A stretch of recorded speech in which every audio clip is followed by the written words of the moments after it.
You ask Tiger to solve. This deals with linear equations with one unknown. The final result is n equals 3. Let's solve it step by step. Group all constants on the right side of the equation. Subtract 3 from both sides. Simplify the arithmetic.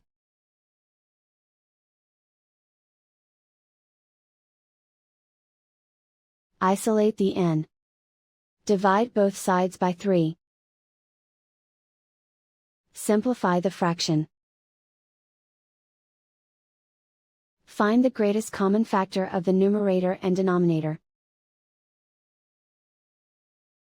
Factor out and cancel the greatest common factor.